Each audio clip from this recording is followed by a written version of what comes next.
there, folks. This is Rocky Red Panda, and it is Tuesday here at PND Studios. That means it's time for another read.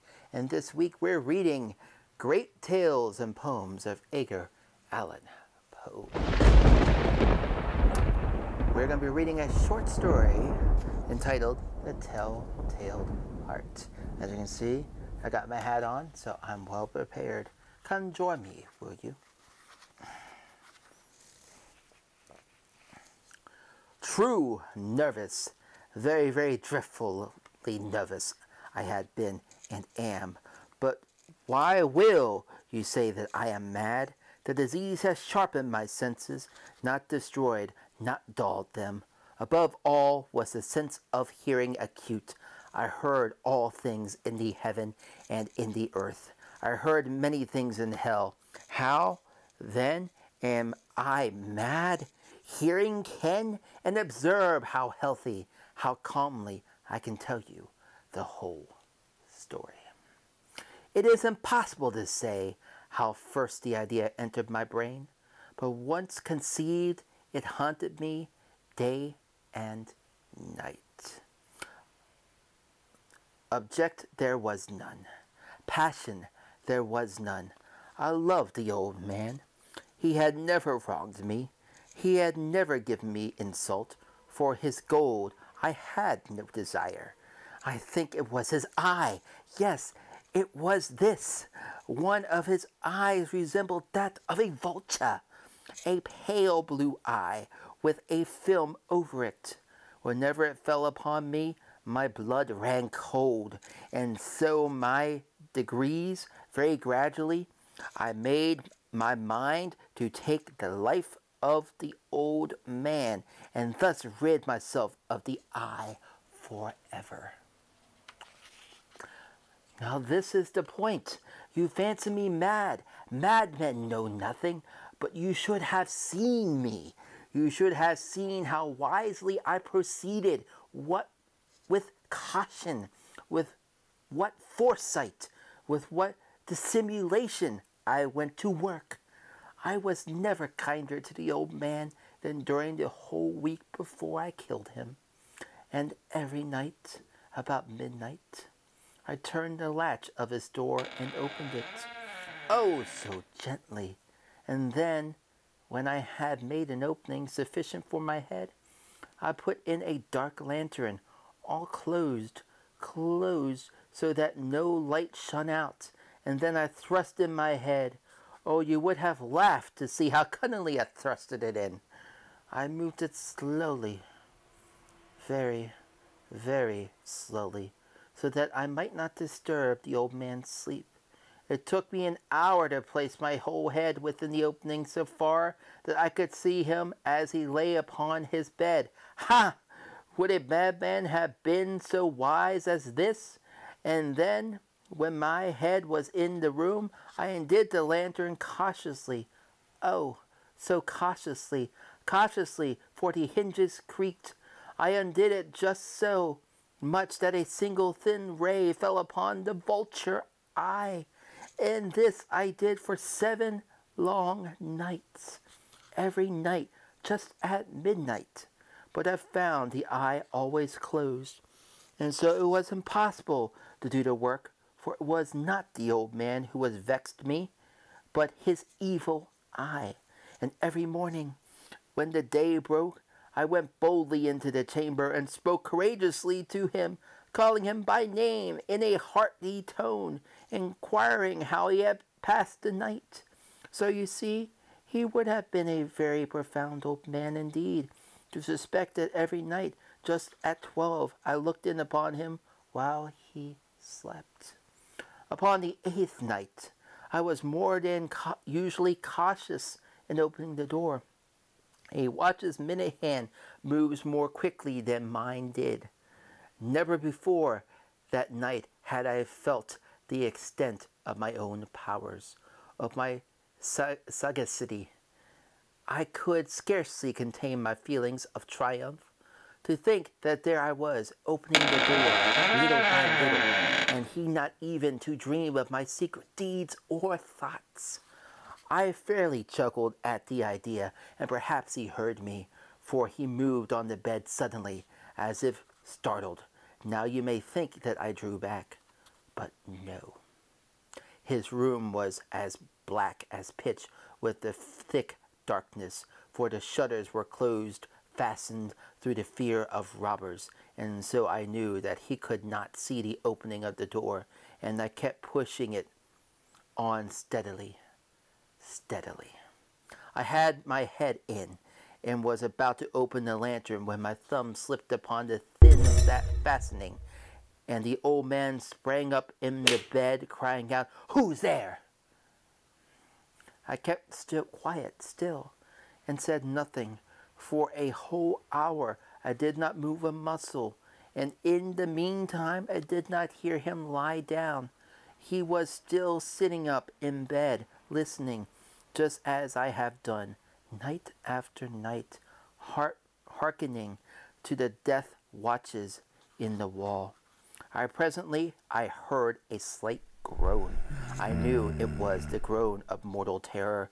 It was not a groan of pain or of grief. Oh, no, it was the loud, stifled sounds that arose from the bottom of the soul when overcharged with awe. I knew the sound well. Many a night, just at midnight, when all the world slept, it has welled up from my own bosom, deepening with its dreadful echo the terrors that distracted me. I say I knew it well. I knew what the old man felt, and pitied him, although I chuckled at heart. I knew that he had been lying awake ever since the first slight noise, and when he had turned in his bed, his fears had ever since grown upon him. He had been trying to fancy them cautious, but could not. He had been saying to himself, "It is nothing but the wind in the chimney. It is only a mouse crossing the floor, or it is merely a cricket which had made a single chirp." Yes, he had been trying to comfort himself with these suppositions, but he found all in vain, because death is approaching him, had stalked with his back shadow before him and enveloped the victim. And it was the mournful influence of the unperceived shadow that caused him to feel, although he neither saw nor heard, to feel the presence of my head within the room. When I had waited a long time, very patiently, without hearing him lie down, I resolved to open a very, very little crevice in the lantern. So I opened it, you cannot imagine how stealthily, until at length a single dim ray, like the thread of a spider, shot from out the crevice and full upon the vulture eye. It was open, wide open, and I grew furious as I gazed upon it.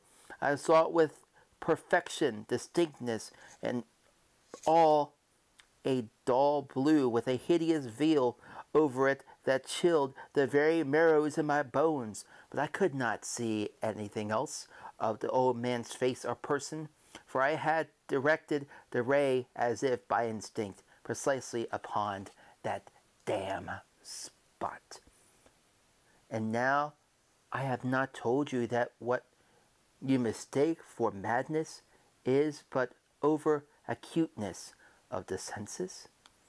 Now I say there came to my ears a low, dull, quick sound, such as a watch makes when enveloped in cotton. I knew that sound well. It was the beating of the old man's heart. It increased my fury, as the beating of a drum stimulates the soldier into courage.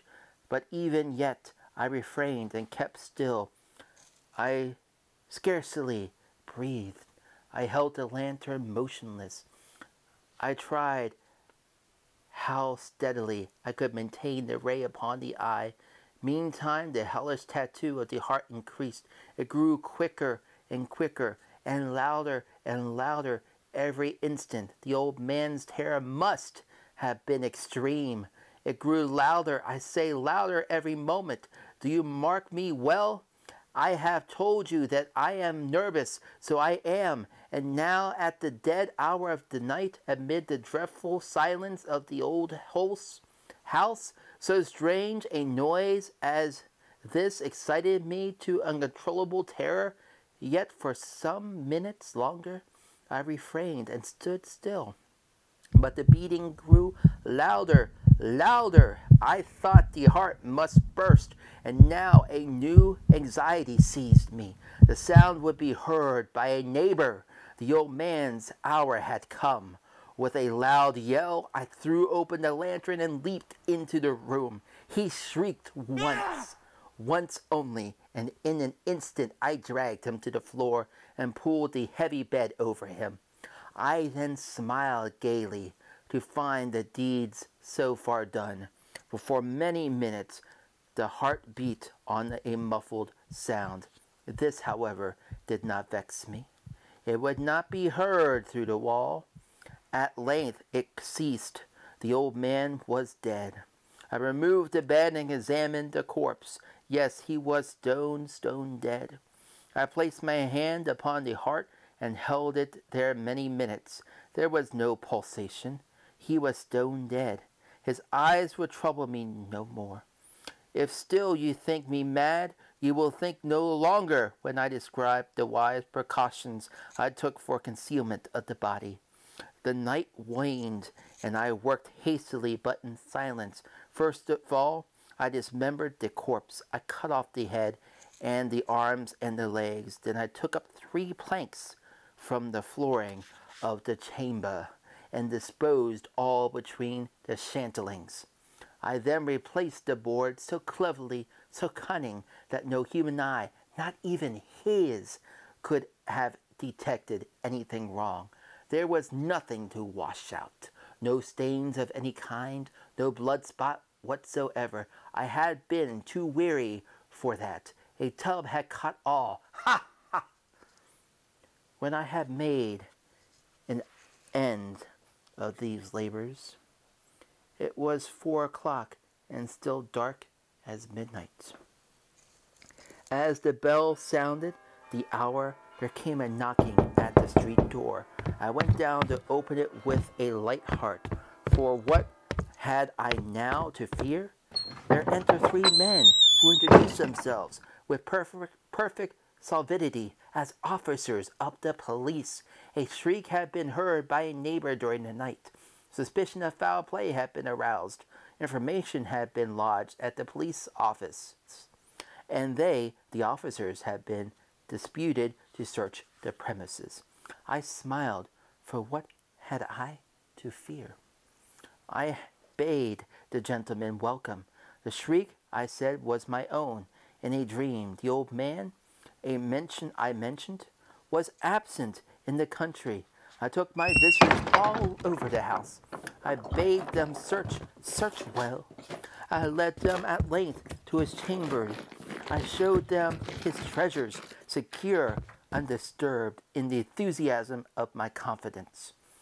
I brought chairs into the room and desired them here to rest for their fatigues, while I myself, in the wild audacity of my perfect triumph, placed my own seat upon the very spot beneath which reposed the corpse of the victim. The officers were satisfied. My manner had convinced them. I was singularly at ease. He sat, and while I answered cheerily, they chatted familiar things, but ere long I felt myself getting pale, and wished them gone. My head ached, and I fancied a ringing in my ear, but still they sat and still chatted. The ringing became more distinct. It continued and became more distinct. I talked more freely to get rid of the feeling, but it continued and gained definitiveness, until at length I found that noise was not in my ears. No doubt I now grew very pale, but I talked more furiously and with a heightened voice, yet the sound increased, and what could I do? It was a low, dull, quick sound, such a sound as a watch makes when enveloped in cotton. I gasped for a breath, and yet the officers heard it not. I talked more quickly, more vehemently, but the noise steadily increased. I arose and argued about trifles, and in a high key and violent gestations, but the noise steadily increased. Why would they not be gone? I paced the floor to and fro with heavy strides, as if excited to fury by the observation of the men, but the noise steadily increased. Oh God, what could I do? I foamed, I raved, I swore. I swung the chair upon which I had been sitting and grated it upon the boards. The noise arose over all that consciously increased. It grew louder, louder, louder, and still the men chatted pleasantly and smiled. Was it possible they heard not? Almighty God, no, no. They heard. They suspected. They knew.